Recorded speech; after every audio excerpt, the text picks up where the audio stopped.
السلام علیکم، میں ہوں تہنینا شیخ۔ ایک چھوٹا بچہ جس کی تصویر آپ کو اپنی اسکرین پر نظر آ رہی ہے کہ یہ بچہ زاروں قطار رو رہا ہے۔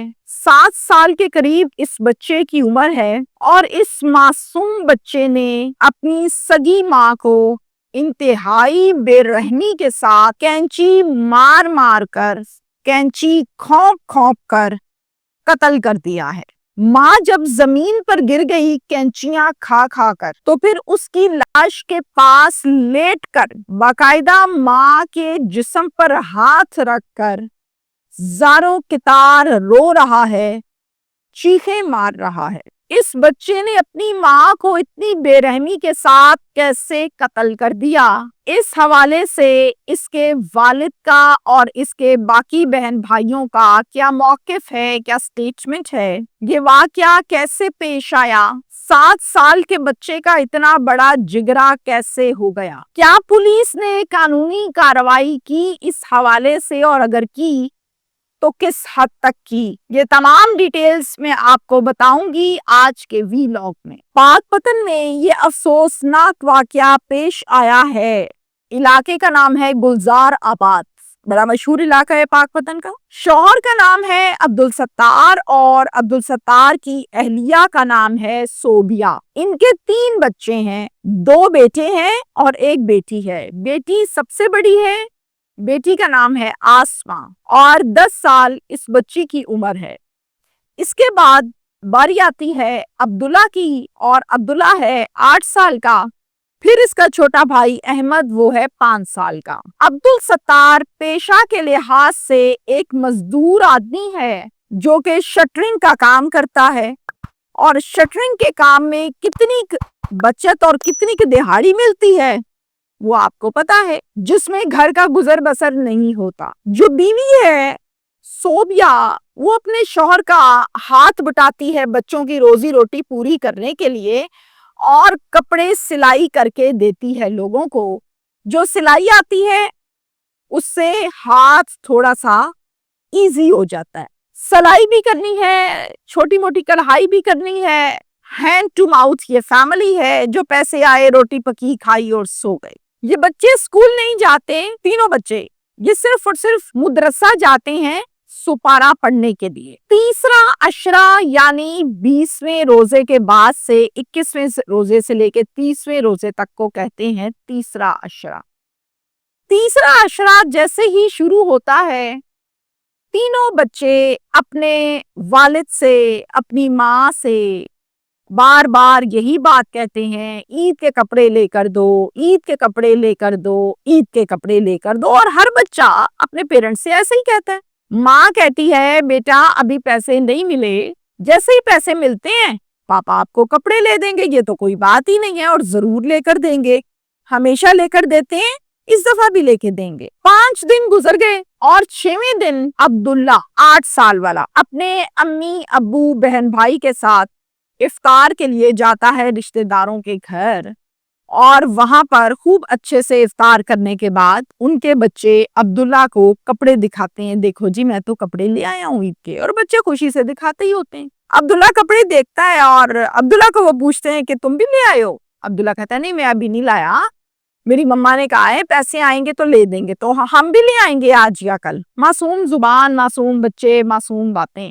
واپس گھر آ گئے اور تینوں بہن بھائی ماں کے پیچھے، ماما کپڑے لے کر دو، ماما کپڑے لے کر دو۔ ماں کہتی ہے بیٹا ہمیں بھی پتا ہے آپ کو کپڑے لے کر دینے ہیں، آپ کیوں اتنے پریشان ہو گئے ہو کپڑوں کو لے کر؟ کپڑے پہن کے ہم عید گزاریں گے، تھوڑا سا صبر کر لو، ابھی پیسے نہیں آئے پاپا کے پاس، ابھی تو اتنے دن پڑے ہیں، جیسے ہی پیسے آنے ہیں ہم نے اسی دن کپڑے لینے چلے جانا ہے۔ اب یہ بات سن کر عبداللہ جو ہے وہ فیڈ اپ ہو چکا تھا کہ جب بھی میں کپڑوں کا کہتا ہوں ماما آگے سے ایسے کہہ دیتی ہیں مجھے۔ آسماں اور احمد، آسماں چونکہ تھوڑی بڑی ہے، 10 سال کی ہے، احمد جو ہے وہ 5 سال کا ہے، وہ بھی بات مان گیا، آسماں بھی مان گئی، لیکن عبداللہ زور زور سے رونے لگا۔ ماں بچے کو بہلانے لگی، اچھا بیٹا لے دیتے ہیں، بیٹا لے دیتے ہیں، کیوں رو رہے ہو، ایسے نہیں کرتے اچھے بچے، اور اسی طرح سے وہ کافی دن گزار رہی تھی۔ 29 مارچ سیٹرڈے کے دن جب 28واں روزہ تھا، 2:35 پر عبداللہ باہر سے کھیلتا کھیلتا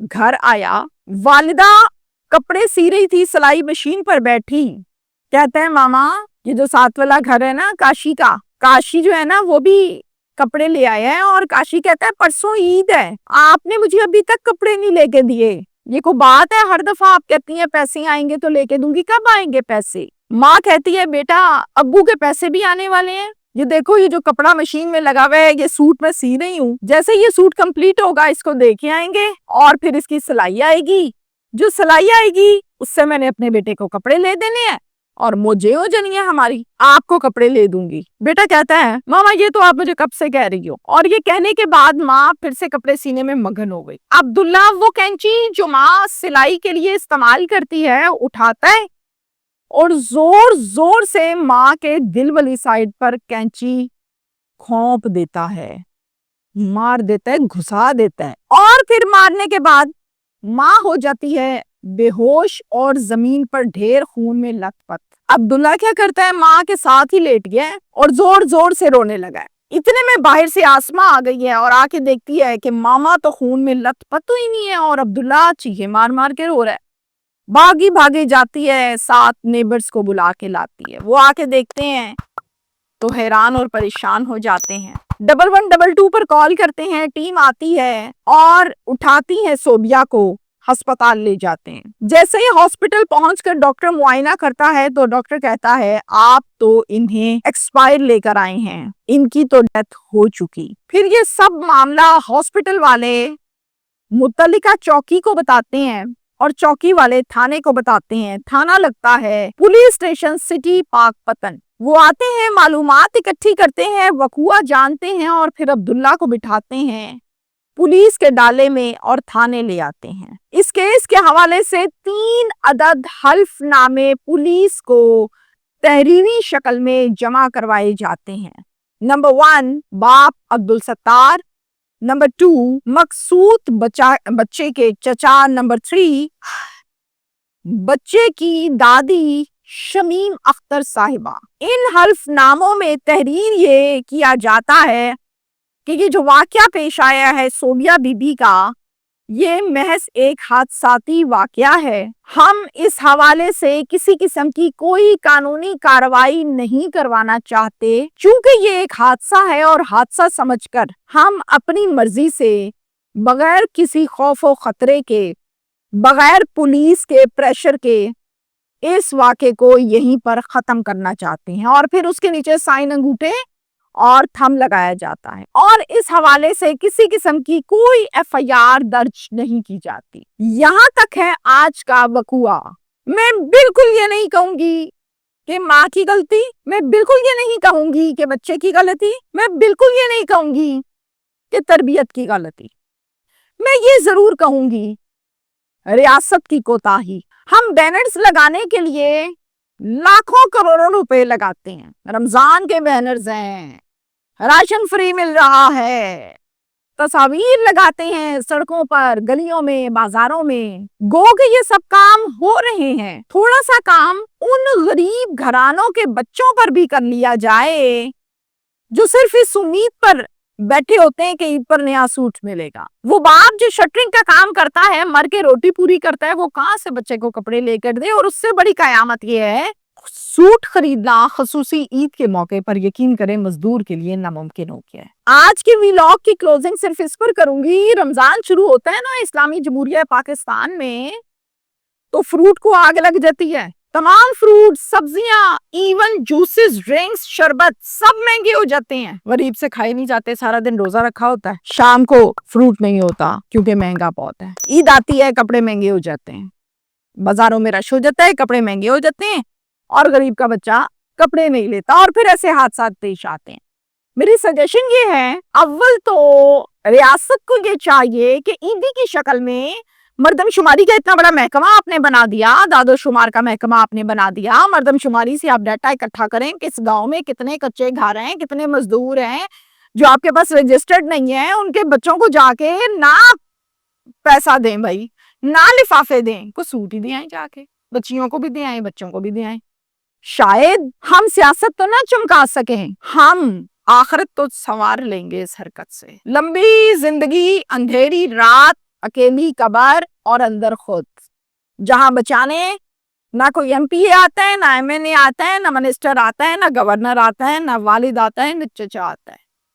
واحد بچاتا ہے اپنا کردار اور وہ کام جو زندگی میں کیے ہوتے ہیں. کوئی ایسا کام جو زندگی میں آپ نے اچھا کیا ہے اسی نے آپ کو بچانا ہے. مزدور کا بھی حق ہے اپنے بچوں کو کپڑے لے کر دے، اور بچوں کا بھی حق ہے کہ سال کے بعد اگر عید آئی ہے تو بچے عید کے کپڑوں کی ڈیمانڈ والدین سے کرتے ہیں تو والدین بھی کر دیں.